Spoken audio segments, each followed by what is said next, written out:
Good morning, students. Come to the page number 30. Today we will start with crops for Europe. Okay, history का chapter number 3 हम study कर रहे हैं. Today's topic is crops for Europe. ठीक है. The British also realized that the countrysides could not only yield revenue. मैंने आपको previously बताया था कि उन्होंने कुछ सेटलमेंट्स वगैरह किए थे, बट फार्मर्स वगैरह नहीं पे कर पा रहे थे वो सेटलमेंट्स. ये सेटलमेंट्स पहले नॉर्थ इंडिया में हुए, नॉर्थ एशियन कंट्रीज़ में हुए. आफ्टर दैट ये साउथ में भी अपने अलग सेटलमेंट्स बनाए गए. जैसे साउथ के तरफ पे ये बताया गया कि सारे जो पेजेंट्स होंगे वो सारे खुद ही अपने डेब्ट्स को पे करेंगे तो और रेवेन्यू देंगे. बट जब वो रेवेन्यू वगैरह नहीं पे कर पा रहे थे तब उनको काफ़ी ज़्यादा प्रॉब्लम फेस करनी पड़ी थी. ठीक है, सब कुछ सही नहीं था.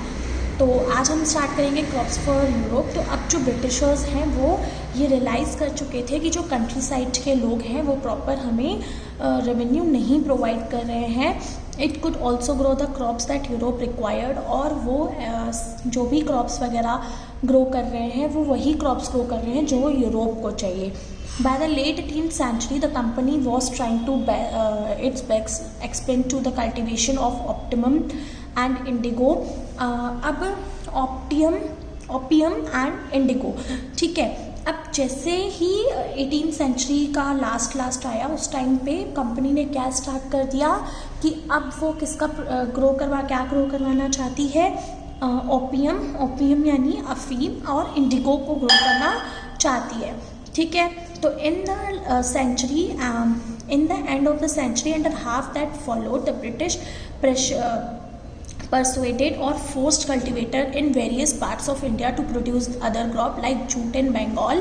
लेकिन धीरे धीरे फिर क्या होता गया, धीरे धीरे वो लोग उन पीजेंट्स वगैरह को प्रेशराइज करने लगे, उनको बहुत फोर्स करने लगे कल्टिवेटर्स को कि वो जो है तो क्या प्रोड्यूस करें. बंगाल में जूट को प्रोड्यूस करें, आसाम में टी को प्रोड्यूस करें और शुगर कैन को उत्तर प्रदेश में ग्रो करें. पंजाब को वीट को पंजाब में ग्रो करें, कॉटन को महाराष्ट्र में एंड पंजाब में और राइस को मद्रास में. ऐसे करके उन्होंने सारे डिफरेंट पार्ट्स को डिवाइड कर दिया और डिफरेंट क्रॉप्स को सारे जितने भी पीजेंट्स थे सबको प्रेशराइज कर दिया, फोर्स कर दिया कि आप ये ग्रो करोगे. हाउ वॉज दिस डन, ये कैसे हुआ. The British used a variety of method to expand the cultivation. क्योंकि उन्होंने बहुत सारे मैथड्स को यूज़ किया था कल्टिवेशन को एक्सपेंड करने के लिए. ठीक है. Let us closure look at the story of one success crop, one success method of production.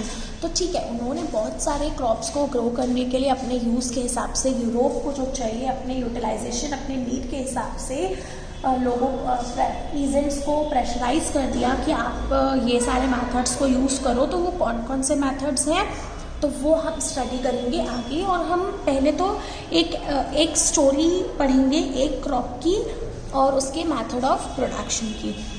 Does colour have a history, क्या कलर की कोई हिस्ट्री है. तो हम यहाँ पे जिस तरह से देख सकते हैं फिगर नंबर 5 और 6 में दो डिफरेंट कलर के क्रॉप्स हैं. ठीक है. एक में है Kalamkari print, 20th century of India, ये कलमकारी प्रिंट है. और एक ये है cotton print, Morris cotton print, जो कि 19th सेंचुरी की है, इंग्लैंड की. इसके पीछे का हिस्ट्री हम यहाँ पे पढ़ेंगे. The image on the left shows a Kalamkari print created by weavers of Andhra Pradesh in India. ठीक है. ये जो कलमकारी प्रिंट है ये आंध्र प्रदेश के जो वीवर्स थे, जो बुनते थे चीज़ों को, उन्होंने बनाई है. और जो राइट में फ्लोर कॉन्टर प्रिंट है, इनको किसने डिज़ाइन किया है और प्रोड्यूस किया है, विलियम मॉरिस ने. ठीक है. इसे किसने डिज़ाइन किया था, विलियम मॉरिस ने. ठीक है. एक काफ़ी फेमस पोएट था और आर्टिस्ट था 19th सेंचुरी का, ब्रिटेन में. उन्होंने इसे पेंट और प्रोड्यूस किया है. There is one thing common in the two paintings. इन दोनों पेंटिंग्स में एक चीज़ काफ़ी कॉमन है, that is use a rich blue colour. दोनों पेंटिंग्स में रिच ब्लू कलर का काफ़ी ज़्यादा यूज़ किया गया है, कॉमनली कॉल्ड द इंडिगो, जिसमें इंडिगो को दिखाया है। और इंडिगो और ओपियम तो मैंने आप लोगों को बताया ही कि यूरोप के लोगों ने ग्रो करने के लिए बोला था, ठीक है। Do you know how this colour was produce? तो आप क्या जानते हो कि ये इंडिगो कलर किस तरह से प्रोड्यूस किया गया? The blue that you see in this two prints was produce from a plant called indigo. ये ब्लू कलर की पेंटिंग्स में जो ये ब्लू कलर यूज़ हुआ है, ये इंडिगो कलर एक इंडिगो प्लांट से प्रोड्यूस किया गया था, ठीक है। ये थोड़ा सा ब्लू डाई टाइप का कलर था, ठीक है, जिसको विलियम मॉरिश ने अपने पेंटिंग में यूज़ किया 19th सेंचुरी के जो ब्रिटेन के मैन्युफैक्चरर थे, जिन्होंने इंडिगो प्लांट को कल्टीवेट करके इंडिया से और इंडिगो कलर का प्रोडक्शन किया था। For India was the biggest supplier of Indigo, क्योंकि पूरे वर्ल्ड में उस टाइम पीरियड पे जो इंडिगो था वो बहुत बड़ा सप्लायर था। इंडिया जो था वो इंडिगो का बड़ा बिगेस्ट सप्लायर था, okay. Why the demand for Indian indigo? अब इंडियन इंडिगो की ही इतनी डिमांड क्यों हुई? मैंने आपको क्या बताया कि इंडिया में एक प्लांट था दैट इज़ इंडिगो, उससे प्रोड्यूस किया गया था, विलियम मॉरिस ने प्रोड्यूस किया था। क्या? विलियम मॉरिस ने इंडिगो को प्रोड्यूस किया था, okay. Why the demand of for Indian indigo? अब क्यों डिमांड पड़ी इंडियन इंडिगो की? तो the indigo plant grows primarily in the tropics, ठीक है। जो इंडिगो प्लांट है वो ट्रॉपिक रीजन्स पे ही ग्रो करता है। By the 13th century India indigo was being used by the cloth manufacture in Italy.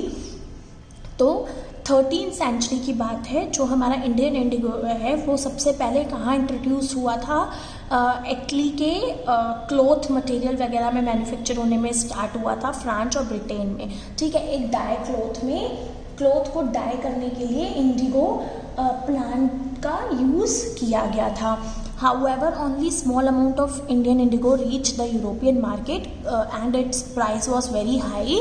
हालांकि ये काफ़ी ज़्यादा उस टाइम पे फेमस नहीं हुआ था क्योंकि इसकी प्राइसेस भी काफ़ी ज़्यादा हाई थी, ठीक है। European cloth manufacture therefore had to depend on another plant called woad, क्योंकि उस टाइम पे यूरोपियन जो क्लॉथ था वो किस पे डिपेंडेंट था?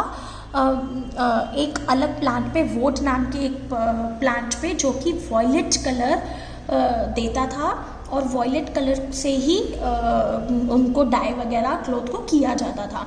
But being a plant of the temperature zone, क्योंकि वो जो प्लांट था वो एक टेम्परेट जोन का प्लांट था, what was mainly easily available in Europe, क्योंकि एक टेम्परेट जो वॉट प्लांट है उसके लिए एक टेम्परेट क्लाइमेट चाहिए जो कि यूरोप में था, इसलिए वो लोग वहाँ पे ही उसका अपने यूरोपियन क्लोथ्स में वो वोट प्लांट का ही कलर यूज़ करते थे। It was grown in northern Italy, southern France and in the parts of Germany and Britain. वो फ्रांस के साउथ पार्ट में, इटली के नॉर्थ पार्ट में, जर्मनी के कुछ पार्ट्स में और ब्रिटेन पे अवेलेबल होता था। Worried by the competition from Indigo, अब ये लोग काफ़ी ज़्यादा इंडिगो से परेशान हो चुके थे, मतलब कंपटीशन बढ़ चुका था।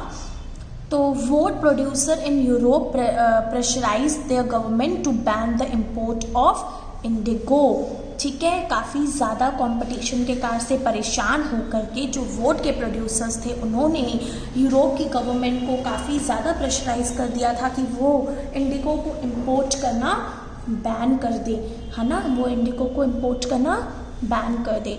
Cloth dyers however preferred indigo as a dye, लेकिन जो क्लोथ डायर्स थे जो क्लोथ को डाई करते थे वो काफ़ी ज़्यादा इंडिगो को ही प्रेफर करते थे। उनको उनकी जो प्रेफरेंस थी वो इंडिगो को ही लेकर थी डाई करने के लिए, ठीक है, क्योंकि इंडिगो एक रिच कलर प्रोड्यूस करता था, रिच ब्लू कलर का होता था जब वो, whereas the dye from woad was pale and dull, लेकिन और जो वोट से कलर आता, क्योंकि वो लोग इंडिगो को जो क्लोथ ड्रायर्स थे वो इंडिगो को इसलिए प्रेफरेंस देते थे क्योंकि इंडिगो से जो कलर प्रोड्यूस होता था वो रिच ब्लू कलर था, काफ़ी ज़्यादा अट्रैक्टिव कलर था।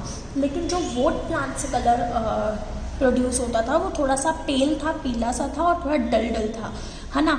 तो 17th सेंचुरी में यूरोपियंस ने इंडिगो को इम्पोर्ट करना बैन कर दिया, है ना, क्योंकि उन्होंने काफ़ी ज़्यादा गवर्नमेंट को प्रेशराइज्ड किया हुआ था, तो उन्होंने उनको रिलैक्स करने के लिए इंडिगो का इम्पोर्ट करना बैन कर दिया।